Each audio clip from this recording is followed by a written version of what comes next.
حضرت یعقوب علیہ السلام نے خدشہ ظاہر کیا کہ یہ ابھی چھوٹے ہیں، کہیں ایسا نہ ہو کہ تم کھیل کود میں مصروف ہو جاؤ اور انہیں بھیڑیا کھا جائے۔ لیکن بھائیوں نے اپنے والد محترم کو یوسف کے تحفظ کا پورا یقین دلایا۔ آخرکار حضرت یعقوب علیہ السلام نے انہیں اپنے ساتھ لے جانے کی اجازت دے دی۔ حضرت یعقوب علیہ السلام کو مطمئن کرنے کے بعد آپ علیہ السلام کے بھائی انہیں لے کر چل پڑے۔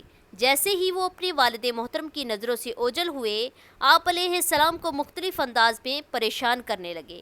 آخرکار انہوں نے اپنے طے شدہ پروگرام کے مطابق آپ علیہ السلام کو ایک گہرے کنویں میں پھینک دیا۔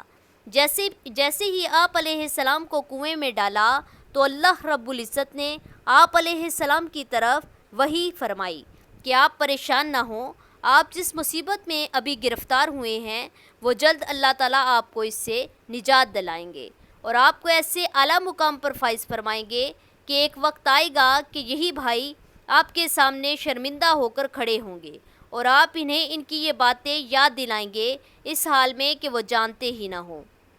جب بھائیوں نے حضرت یوسف علیہ السلام کو کپڑے اتار کر کنویں میں پھینک دیا تو انہیں اس بات کی فکر ہوئی کہ ہم اپنے والد محترم کو جا کر کیا جواب دیں گے۔ وہ مختلف ہیلے اور بہانے سوچنے لگے۔ آخر یہ طے پایا کہ سب یک زبان ہو کر کہیں گے کہ یوسف علیہ السلام کو بھیڑیا کھا گیا ہے۔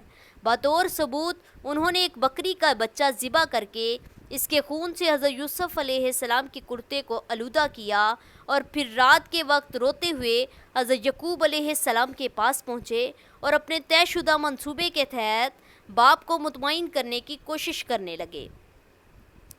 اور وہ بھائی عشاء کے وقت اپنے باپ کے پاس روتے ہوئے آئے اور کہنے لگے، اے ابا جان، ہم تو آپس میں دوڑ کا مقابلہ کرنے میں لگ گئے تھے اور ہم نے یوسف علیہ السلام کو اپنے سامان کے پاس چھوڑ دیا تھا، بس اسے تو بھیڑیا کھا گیا۔ آپ تو ہماری بات پر یقین نہیں کریں گے اگرچہ ہم بالکل سچے ہی ہوں۔ اور وہ یوسف علیہ السلام کی قمیص پر جھوٹا خون لگا کر لائے۔ جب حضرت یوسف علیہ السلام کے بھائیوں نے حضرت یعقوب علیہ السلام کو حضرت یوسف علیہ السلام کا خون آلود کرتا دکھایا، آپ علیہ السلام اسے دیکھتے ہی پہچان گئے کہ میرے بیٹوں نے کسی سازش کے تحت یوسف علیہ السلام کو میری نظروں سے اوجھل کر دیا، کیونکہ وہ خون آلود کرتا کہیں سے بھی پھٹا ہوا نہ تھا۔ پھر آپ علیہ السلام نے روتے ہوئے کہا کہ اب میں اس صدمہ پر صبر کرتا ہوں اور اللہ تعالیٰ سے مدد طلب کرتا ہوں۔ فرمان الہی ہے، یعقوب علیہ السلام نے کہا، حقیقت یہ نہیں بلکہ تمہارے دلوں نے تمہارے لیے ایک سازش بنا لی ہے، خیر صبر ہی بہتر ہے، اور تمہاری بنائی ہوئی باتوں پر اللہ ہی سے مدد طلب کروں گا۔ مومن کے معاملے پر تعجب ہے کیونکہ اس کا ہر معاملہ خیر و بھلائی والا ہوتا ہے اور مومن کے علاوہ کسی کو یہ سعادت حاصل نہیں۔ اگر اسے خوشی پہنچی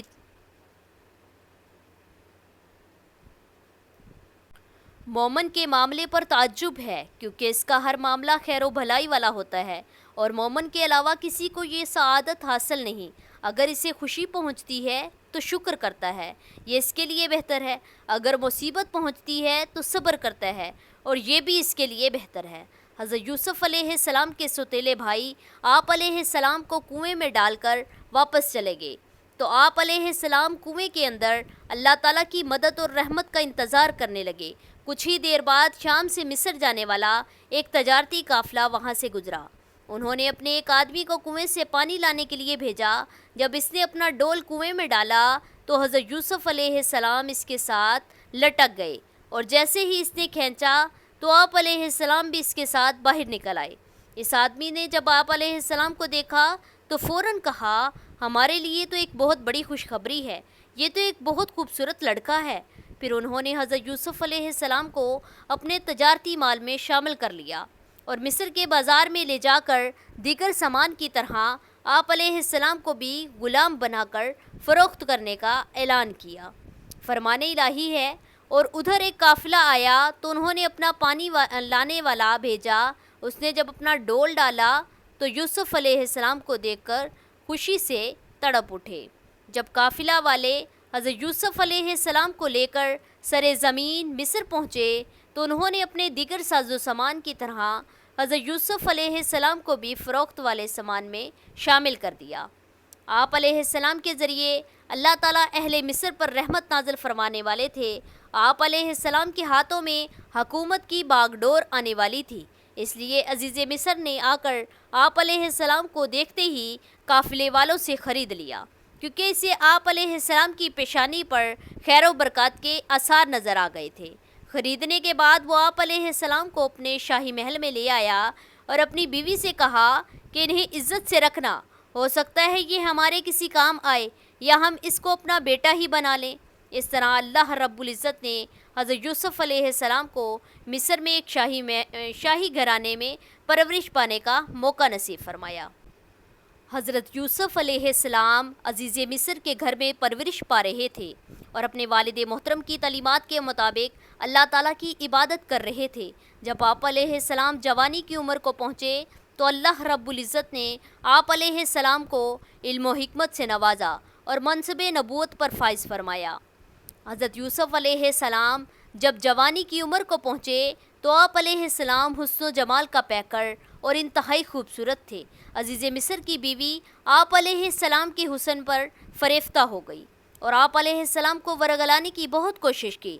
ایک دن موقع پا کر وہ آپ علیہ السلام کو بند کمرے میں لے گئی اور خوب بناؤ سنگار کر کے آپ علیہ السلام کو برائی کی دعوت دی، لیکن آپ علیہ السلام نے اس کی دعوت کو رد کر دیا اور جواب دیا کہ میں تمہاری اس دعوت گناہ سے بچنے کے لیے اللہ تعالیٰ کی پناہ مانگتا ہوں، اس لیے کہ یہ گناہ جرم عظیم، امانت میں خیانت اور محسن کی ناشکری ہے۔ تمہارا شوہر میرا محسن ہے اور یہ کیسے مناسب ہوگا کہ میں اپنے محسن کی عزت سے کھیلوں؟ اپنے محسن کی خیانت کرنا تو ظلم ہے اور میں ظلم کا ارتکاب نہیں کر سکتا۔ اس کے بعد آپ علیہ السلام اپنی پاک دامنی کے لیے کوششیں کرتے ہوئے دروازے سے باہر نکلنے لگے تو عزیز مصر کی بیوی نے آپ علیہ السلام کا پیچھے سے کرتا پکڑا، جس سے وہ پھٹ گیا۔ دروازے کے پاس ہی دونوں نے عزیز مصر کو سامنے پایا۔ جس عورت کے گھر میں یوسف رہتے تھے اس نے یوسف علیہ السلام کے نفس کو ابھارا تھا۔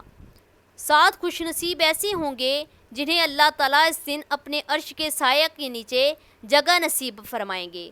جس دن کوئی سایہ نہیں ہوگا، ان میں سے ایک وہ نوجوان ہوگا جسے حسب و نسب والی خوبصورت عورت نے گناہ کی دعوت دی اور اس نے کہا میں اللہ سے ڈرتا ہوں، تم میں سے کوئی شخص محرم کے بغیر اجنبی عورت کے ساتھ تنہائی میں رہے۔ جب کوئی شخص اجنبی عورت کے ساتھ تنہائی اختیار کرتا ہے تو ان کے ساتھ تیسرا شیطان ہوتا ہے۔ حضرت یوسف علیہ السلام جب اپنی عزت بچانے کے لیے بھاگتے ہوئے دروازے پر پہنچے تو عزیز مصر کو دروازے پر پایا۔ عزیز مصر کی بیوی نے اپنے شوہر کو دیکھتے ہی چالاکی کرتے ہوئے اسے آپ علیہ السلام کے خلاف بھڑکانے کی کوشش کی اور کہا کہ جو آدمی تمہاری بیوی کے ساتھ برائی کا ارادہ کرے تو اس کی سزا یہی ہے کہ اسے قید میں ڈال دیا جائے یا اسے کوئی دردناک سزا دی جائے۔ حضرت یوسف علیہ السلام نے بھی اپنے آپ کو بے گناہ ثابت کرنے کی کوشش کی۔ آخر کار عورت کے خاندان ہی میں سے ایک سمجھدار آدمی نے یہ گواہی دی کہ اگر یوسف علیہ السلام کی قمیص آگے سے پھٹی ہوئی ہے تو عورت سچی ہے اور اگر پیچھے سے پھٹی ہوئی ہے تو یوسف سچا ہے۔ لہٰذا جب عزیز مصر نے دیکھا کہ آپ علیہ السلام کی قمیص پیچھے سے پھٹی ہوئی ہے تو وہ فوراً معاملے کی حقیقت کو سمجھ گیا اور اپنی بیوی کو توبہ کرنے اور یوسف علیہ السلام کو درگزر کرنے کو کہا۔ یوسف علیہ السلام نے کہا کہ اسی نے ہی مجھے گناہ پر آمادہ کرنا چاہا تھا اور عورت کے خاندان ہی کے ایک شخص نے گواہی دی۔ حضرت یوسف علیہ السلام کی پاک دامنی ظاہر ہونے کے بعد عزیز مصر کی بیوی کا حضرت یوسف علیہ السلام پر فریفتہ ہونے کا واقعہ مشہور ہو گیا۔ مصر کی عورتوں نے عزیز مصر کی بیوی پر لعن طعن شروع کر دی کہ عزیز مصر کی بیوی اپنے ہی غلام پر فریفتہ ہو گئی اور اسے اپنا دل دے بیٹھی۔ جب عزیز مصر کی بیوی کو پتہ چلا تو اس نے عورتوں کی ایک محفل منعقد کی اور مہمان نوازی کے طور پر دسترخوان پر پھل بھی رکھ دیے اور ہر ایک کے ہاتھ میں ایک ایک چھری بھی دے دی تاکہ اپنے سامنے رکھے ہوئے پھل کاٹ کر کھائے۔ عین اس وقت جب عورتیں پھل کاٹ رہی تھیں حضرت یوسف علیہ السلام ان کے سامنے بلایا گیا۔ عورتیں آپ علیہ السلام کے حسن و جمال کو دیکھ کر ایسی متاثر ہوئی کہ اپنے ہوش و حواس ہی کھو بیٹھی۔ انہوں نے پھلوں کی بجائے اپنے ہی ہاتھ زخمی کر لیے حیرت و تعجب کا اظہار کرتے ہوئے پکار اٹھی کہ ہمارے سامنے کوئی انسان نہیں بلکہ آسمان سے کوئی نہایت حسین و جمیل فرشتہ اتر آیا ہے۔ عزیز مصر کی بیوی نے موقع پا کر کہا کہ اسی کے بارے میں تم مجھ پر لعن طعن کر رہی تھی، اور شوہر کی عورتوں میں چرچا ہونے لگا کہ عزیز مصر کی بیوی اپنے نوجوان غلام کو گناہ پر ابارتی ہے، اس کے دل میں یوسف علیہ السلام کی محبت بیٹھ گئی ہے، ہمارے خیال میں تو وہ عزیز مصر کی بیوی سرئی گمراہی میں ہے۔ بس جب اس عزیز مصر کی بیوی نے اس کی پرفریب باتیں سنی تو انہیں بلوا لیا اور ان کے لیے مسندیں تیار کی، اور مہمان نوازی کے وقت ان میں سے ہر ایک کو چھری دی، اور عین اس وقت جب کہ وہ پھل کاٹ رہی تھی۔ جب حضرت یوسف علیہ السلام نے عزیز مصر کی بیوی کی دعوت پر آنے والی عورتوں کے مکر و فریب کو دیکھا تو اللہ رب العزت کے حضور مکر و فریب سے بچاؤ کے لیے دعا مانگی۔ فرمان الہی ہے، اس وقت یوسف علیہ السلام نے دعا مانگی، اے میرے پروردگار، جس بات کی طرف یہ عورتیں مجھے بلا رہی ہیں اس سے تو مجھے قید خانہ زیادہ پسند ہے، اگر آپ نے ان کا مکر مجھ سے نہ دور کیا تو میں ان کی طرف مائل ہو جاؤں گا اور نادانوں میں سے ہو جاؤں گا۔ بس ان حضرت یوسف علیہ السلام کے رب نے ان کی دعا قبول کر لی اور ان عورتوں کے مکر سے دور کرنے کے لیے یقیناً وہ خوب سننے والا جاننے والا ہے۔ عزیز مصر نے حضرت یوسف علیہ السلام کی بے گناہی کے تمام شواہد و دلائل کے باوجود مشیروں سے مشورہ کرنے کے بعد مصلحت اسی میں سمجھی کہ یوسف علیہ السلام کو کچھ مدت کے لیے قید خانہ میں بند کر دیا جائے تاکہ اپنے خاندان کے عیب چھپ جائے اور وقت گزرنے کے ساتھ ساتھ لوگ اس واقعہ کو بھول جائیں۔ چنانچہ اس نے حضرت یوسف علیہ السلام کو قید خانہ میں ڈال دیا، لیکن اللہ تعالیٰ نے اس کے قید کو بھی آپ کے لیے خیر و برکت کا باعث بنا دیا۔ جب حضرت یوسف علیہ السلام کو قید خانہ میں ڈالا گیا تو آپ علیہ السلام کے ساتھ دو ایسے نوجوانوں کو بھی قید کیا گیا جن میں سے ایک بادشاہ کا ساقی اور دوسرا باورچی تھا۔ ان دونوں پر بادشاہ کو زہر دینے کا الزام تھا۔ جب جیل میں ان کی ملاقات حضرت یوسف علیہ السلام سے ہوئی تو وہ آپ علیہ السلام کے اخلاق و کردار، عادات و اطوار، اقوال و افعال، کثرت عبادت اور اللہ تعالیٰ کی مخلوق پر شفقت سے بہت متاثر ہوئے۔ ان دونوں نے ایک ہی رات میں خواب دیکھا۔ ساقی نے خواب میں دیکھا کہ انگور کی بیل کی 3 شاخیں ہیں، ان میں پتے اگ آئے ہیں اور انگوروں کے گچھے پک گئے ہیں۔ اس نے انگور لے کر بادشاہ کے پیالے میں نچوڑے اور اسے وہ مشروب پلا دیا۔ باورچی نے خواب میں دیکھا کہ اس کے سر پر روٹیوں کی 3 ٹوکریاں ہیں اور پرندے سب سے اوپر کی ٹوکری سے کھا رہے ہیں۔ ان دونوں نے اپنا اپنا خواب حضرت یوسف علیہ السلام کو سنایا اور تعبیر بتانے کی درخواست کی۔ حضرت یوسف علیہ السلام کی جیل کے ساتھیوں نے جب آپ علیہ السلام کو اپنا اپنا خواب سنایا تو آپ علیہ السلام نے موقع کو غنیمت سمجھتے ہوئے انہیں اللہ تعالیٰ کی توحید اور دین کی باتیں سمجھائی۔ اس کے بعد ان میں سے ہر ایک کو اس کے خواب کی تعبیر بتائی۔ یوسف علیہ السلام نے کہا، تمہیں جو کھانا یہاں ملتا ہے اس کے آنے سے پہلے ہی میں تمہیں ان خوابوں کی تعبیر بتا دوں گا۔ یہ سب اس علم کی بدولت ہے جو مجھے میرے رب نے سکھایا ہے۔ بے شک میں نے ان لوگوں کا دین چھوڑ دیا ہے جو اللہ پر ایمان نہیں رکھتے اور آخرت کا بھی انکار کرتے ہیں۔ میں تو اپنے باپ دادا یعنی ابراہیم، اسحاق اور یعقوب علیہ السلام کے دین کا پیروکار ہوں۔ ہمارے لیے یہ جائز نہیں کہ ہم اللہ کے ساتھ کسی کو بھی شریک کریں۔ یہ عقید و توحید ہم پر اور ان لوگوں پر اللہ کا خاص فضل ہے، لیکن اکثر لوگ ناشکری کرتے ہیں۔ اے میرے قید خانہ کے ساتھیوں، تم خود ہی سوچو، کیا مختلف معبود بہتر ہیں یا ایک اللہ جو سب پر غالب ہے؟ اس کے سوا تم جن معبودوں کی عبادت کرتے ہو وہ تو صرف چند نام ہیں جو تم نے اور تمہارے باپ دادا نے خود ہی رکھ لیے ہیں۔ اللہ تعالیٰ نے ان کی عبادت کی کوئی دلیل نازل نہیں فرمائی، تابع داری صرف اللہ ہی کی ہے۔ اس نے حکم دیا ہے کہ تم سب صرف اسی کی عبادت کرو، یہی صحیح دین ہے، لیکن اکثر لوگ یہ بات نہیں جانتے۔ حضرت یوسف علیہ السلام نے اپنے جیل کے ساتھیوں کو اللہ تعالیٰ کی توحید اور دین کی باتیں سمجھانے کے بعد انہیں تعبیر یہ بتائی کہ تم میں سے جس نے اپنے آپ کو شراب نچوڑتے دیکھا ہے، اس کی تعبیر یہ ہے کہ اسے قید سے رہائی ملے گی اور وہ دوبارہ اپنے بادشاہ کو شراب پلانے پر مأمور ہوگا، اور جس نے اپنے سر پر روٹیوں کے ٹوکرے دیکھے ہیں اسے پھانسی دی جائے گی، اور پرندے اس کے سر سے گوشت نوچ نوچ کر کھائیں گے۔ اے میرے قید خانہ کے ساتھیوں، تم دونوں میں سے ایک تو اپنے مالک بادشاہ کو شراب پلانے پر مقرر ہو جائے گا، لیکن دوسرا سولی پر چڑھ جائے گا۔ جب تم میں سے کوئی اچھا خواب دیکھے تو اس پر اللہ کا شکر ادا کرے اور اسے اہل علم کے سامنے پیش کرے، اور اگر کوئی ناپسندیدہ خواب دیکھے تو وہ شیطان کی طرف سے ہے، لہٰذا اس خواب کے شر سے اللہ تعالیٰ کی پناہ مانگے اور وہ خواب کسی سے بیان نہ کرے، ایسا کرنے سے وہ اسے نقصان نہیں پہنچائے گا۔ حضرت یوسف علیہ السلام نے خواب کی تعبیر بتانے کے بعد ساقی سے کہا کہ تم تو نجات پا جاؤ گے، اس لیے جب بادشاہ کے پاس جاؤ تو ان سے میرا ذکر بھی کرنا کہ ایک بے گناہ آدمی قید میں پڑا ہوا ہے۔ رہائی پانے والے ساقی کو آپ علیہ السلام کا بادشاہ کے سامنے ذکر کرنا شیطان نے بھلا دیا۔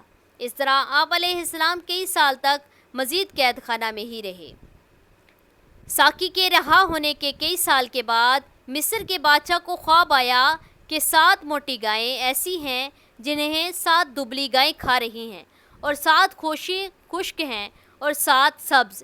اس نے اپنے درباریوں سے اپنے اس خواب کی تعبیر پوچھی، لیکن کوئی بھی اس کی تعبیر نہ بتا سکا، بلکہ وہ کہنے لگے یہ تو پریشان کن خواب ہے۔